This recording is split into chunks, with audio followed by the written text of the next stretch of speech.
ever get that feeling? Just as the day is like winding down and there's something almost, I don't know, poignant about how beautiful everything seems. Almost bittersweet. Yeah, exactly. And it makes you want to, I don't know, hold on to it, savor it. Definitely. It's a very specific kind of beauty.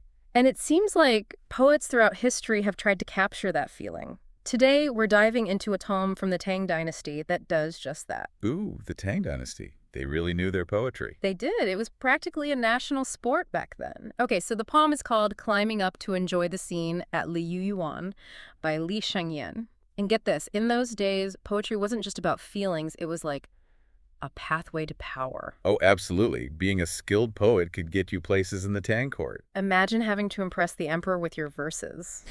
The pressure. Talk about high stakes. Right. But anyway, this poem we're looking at today, it's incredible how it manages to be both, like deeply personal, AND, completely universal, even after all these centuries. It's true. It's only a handful of lines, but there's so much packed into them. Layers upon layers. So are you ready to unpack it? Let's dive in. All right, so imagine this. It's late afternoon, the sun's starting to set. Li Shangyin is feeling kind of, I don't know, melancholic. And he decides to head up to this place called Leyouyuan. Which wasn't just any scenic spot. Right. So tell us, what was so special about Leyouyuan? Well, Leyouyuan was this high plateau, known for having these absolutely incredible views. People would go there to clear their heads, enjoy the scenery. But here's the thing. Leyouyuan was also a place where previous dynasties had built their tombs. Whoa, you're kidding. So it was beautiful, but with this constant reminder of, like, past empires. Exactly. You're looking at this breathtaking vista, but you're also surrounded by the remnants of past glories, dynasties that have risen and fallen. Wow. No wonder Li Shangyin was feeling a bit reflective. So how does he express all of this in the poem? How does he even begin to capture it all? Well, the poem starts with this line. Toward evening, my feeling is not at ease. Or in the original Chinese, you jack. And you can already feel the weight of that emotion in those few words. Absolutely. And it's interesting you mentioned the weight of it because that sense of unease, that kind of subtle sadness as the day ends, it was actually a recurring theme in a lot of Tang poetry. Oh, really? Yeah. Think of it like almost a cultural mood, like a shared melancholy or an awareness of time passing. Oh, I never thought about it like that. You see it in poems by Du Li Bai. It was this way of connecting with the fleeting nature of life, even when you're living in the height of a powerful empire. That's fascinating. It's like they understood that even empires crumble, nothing lasts forever. Precisely. Okay, so Li Shangyin is feeling this melancholy.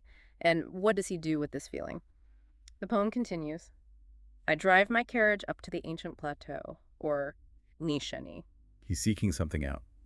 Going to this place where beauty and this passage of time, they're almost like intertwined. He's going to Leyouyuan, this place where he can literally look out over the past. Yes. And it makes you wonder, right? Like, is he going there to try and escape that melancholy? Or is he actually going there to confront it head on? To maybe understand it better. Maybe. And then we get to the most famous line of the poem, the one everyone seems to remember.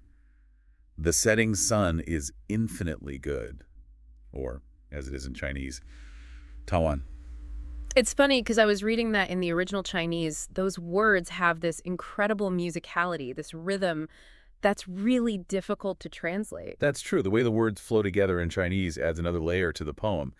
But even in the English translation, you still get that sense of awe, Yeah. that feeling of being absolutely mesmerized by the beauty of the moment. And yet, it's still a setting sun, isn't it? Exactly. And that's the thing. It's beautiful, but it also serves as this powerful reminder that even the most beautiful things in life, they don't last forever. Which leads us to that last line, the one that almost feels like a twist. It's just that dusk is near. Or in Chinese. Ah, yes. And that one word, that di, which translates to just or only, it changes the entire tone of the poem. It does, doesn't it? It's like this quiet acceptance that the sun is setting. Right. It's like he's saying, yes, the sunset is beautiful, but it's fleeting. And there's a certain melancholy that returns, don't you think? That bittersweet awareness that time keeps moving forward. And I think that's what makes this poem resonate so strongly with people, even today. We've all felt that pang of sadness as a perfect day comes to an end. We've all experienced that feeling of not wanting something good to end. It's true. He manages to capture such a universal feeling in so few words. It's really quite incredible. So, as we wrap up here, what would you say is the enduring legacy of this poem? Why do you think it's spoken to people for over 1,000 years? Well, for me, it's that combination of, like, simple beauty and then this very profound, very human emotion. Li Shangyin, he doesn't shy away from complicated He feelings. leans right into them. He does. And he doesn't try to force a happy ending. He just presents us with a feeling, a moment in time, and then trusts us, the readers, to just sit with it. It's almost like he's giving us permission to acknowledge those bittersweet moments, to accept those feelings of melancholy that we all inevitably experience. Exactly. And by doing that, I think he elevates those feelings, makes them something to be cherished rather than avoided. I love that. Really beautifully said. Well, on that note, I think we've reached the end of our deep dive into climbing up to enjoy the scene at Leyouyuan. A timeless classic. It really is. And to our listeners, the next time you find yourself captivated by a sunset, take a moment to really be present with it.